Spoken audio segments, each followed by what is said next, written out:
Home for unhoused children. I'm walking up this mountain right now. Well, it's not really a mountain, it's a hill. But I'm walking up this hill and I'm filled with so much joy. I'm filled with so much gratitude. I'm filled with so much love. And I'm praising the Lord. I'm saying, thank you, Lord, that I get to be here, right now, at this point in my life, being able to make this video that you're watching and prayerfully will reach you and equip you with some tools that you probably already have, but to use them in a life-giving way, in a new way for today. And when I think about how I've come in my life, how far I've come in my life, and just the last 3 years being self-employed, I think about the journey and the importance of home. So many of our young people are in transition, and it's not their fault. If you're working with a young person, you're a case manager, you're a mentor, a coach, an educator, you want to know, well, how can I help a child create a sense of home when they're experiencing homelessness, when they're unhoused, when they are in a shelter, when they're sleeping in the car? This video's for you. My experience with homelessness was in childhood, and we had some physical instability, emotional instability that led to physical instability. Okay, let that sink in. A lot of our families are in emotional distress. They're in emotional distress, and when they reach their breaking point, they are more likely to experience a change in their physical being, if not their physical environment. So when we talk about emotional well-being, mental health, it's not just a cute conversation. It's not just a soft conversation for the soft life. It's something that we all need. Mental health is an activity. It's an activity. Emotional well-being is an activity. And we talk about helping young people to create home within themselves. The first thing that I want to share with you is to acknowledge that home is in the heart. Home is in the heart. Now, some people say that's too soft, but this is the thing. The heart is fleshy. The heart is fleshy. And I'm reminded what the Spirit says in Ezekiel 36, if not 37. He says, I'll give you a heart of flesh for the heart of stone. We need a soft heart to do what we're doing. And when we're working with our kids, we need to tell them that home is within you. And it doesn't matter where you go. When you are at home within yourself, you have a better chance at health, wealth, courage, and happiness than if you don't have a sense of home within yourself. So home is an inside job. Remind your young person that they are not a product of their parents' decisions. This is really, really important. You are not a product of your parents' decision. You will be impacted by their decisions. The reason why we want to help young people make this distinction is because if they see themselves as a product of their parents' decision making, they may think that something is wrong with them because they see that their parents don't make good decisions. They make poor decisions. They're not rich decision makers. And if the child is developing a complex to where they think less of themselves, truly, but then they got to be somebody to somebody else, okay? You know who? You know somebody. I'm talking about somebody. They don't feel like much. So they got to be a lot to somebody. They got to come in hard and heavy and strong because they don't feel good enough on the inside. And the child sees that in their parents, or the child sees that in themselves, or the child sees that in themselves. They're not going to feel good. So what you want to be able to do is help them to distinguish between who they are and what their parents do. Just because their parents were doing what they did to conceive a child doesn't mean that the child is a mistake.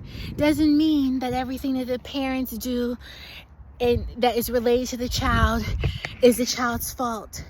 So many young people, so many children are blamed for their parents' mistakes. They are mistreated for their parents' sin, for their parents' errors, for their parents' mistakes. And the child had nothing to do with that. And so that interferes with their sense of home. So what can we do, service provider? What can we do, case manager?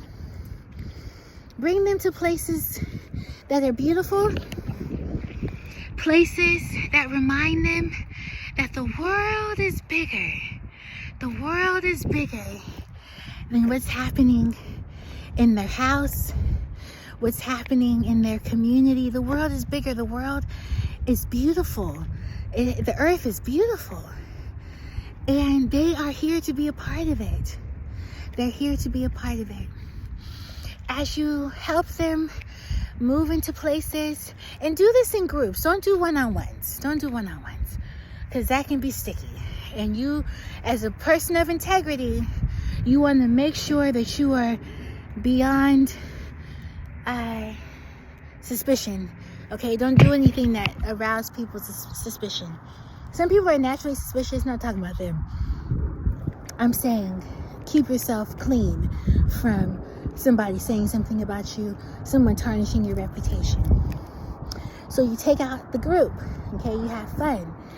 And you go to a place. If I was on a hike here with a group of kids, it's more fun because there's more of them to enjoy each other. But I would never do a one-on-one, okay? My one-on-one is me and the spirit, okay? Not me and the child. No, no, no. And I do one-on-ones. I do those in an office. I do those in the home. People can hear me. They can walk in. They can walk out. Oftentimes, with my younger students, parents are sitting right there the whole time. So there's full transparency. But as you bring your groups into different spaces, maybe you have a bike riding group, you have a cooking group, podcasting, sewing, whatever it is, you are helping them to expand. And you're bringing them to beautiful places.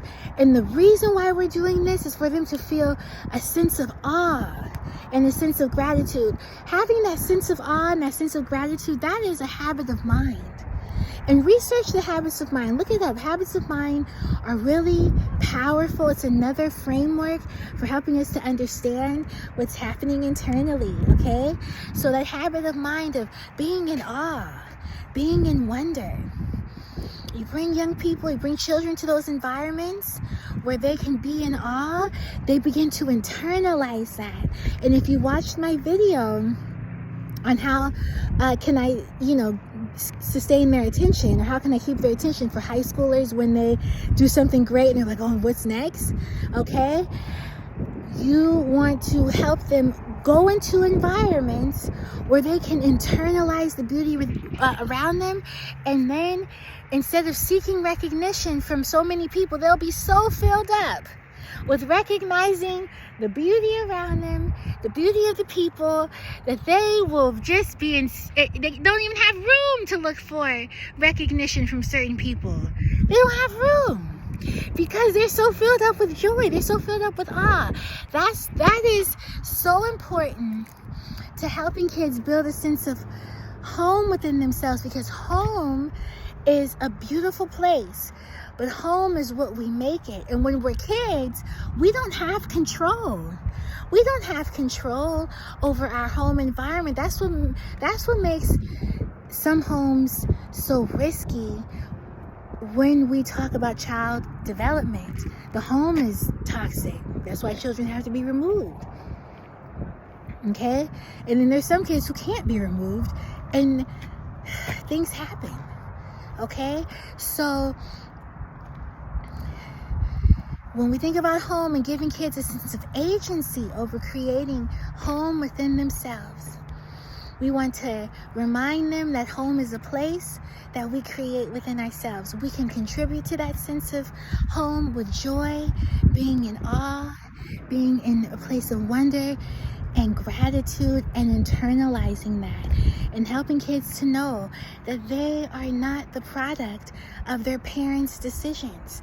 This is a really deep concept, and I want you to think about and pray about it, if you're a praying person, how you would apply this to your child, because the child may not even see themselves as a product of their parents' decisions. They may say, well, I'm just here.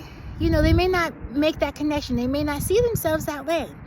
So you don't want to introduce something to them that doesn't apply to them. Don't do that. If it doesn't apply, let it fly, okay? As one elder told me, and I was like, okay, I need to practice that. If it doesn't apply, let it fly.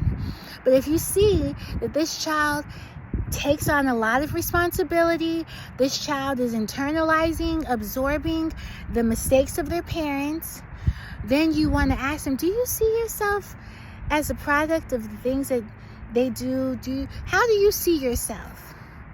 Hey, there goes that question again. How do you see yourself in relationship to this circumstance? How do you see yourself when you think about the choices your parents make? How do you see yourself? How are you impacted by that? Okay? So again, they may not see themselves as the product of their parents' decisions. And if they do, then it's possible that they'll be like, well, I don't know what else I can really look forward to, because if I'm a reflection of them, what is there for me? Okay, and that's a real statement for many young people, for many teens, okay? But we have a beautiful, wonderful, amazing opportunity to authentically introduce young people to spaces and places they've never been. And the nature, it applies. It applies to all of us. Because why? Because we're here on this planet together. This applies. Don't let nature fly by you, in the sense that you don't go out and visit nature. Go get in there. Be in the place of joy. Be present. Be present. And if I'm 38 years old and I'm thinking about, wow, I'm so grateful, and one of the ways I can protect my joy is by filling myself up with the things that I'm in awe of, the things that I'm grateful for, the presence of God in my life. I can go into those spaces and feel that presence. I've got more than enough to help me navigate the next situation, the next challenge, the next difficult, moment that I have. And if I can do that, and you can do that, let's give that to our kids. I love you. I love you. Okay. I bless you. I want the best for you, and I see you again soon.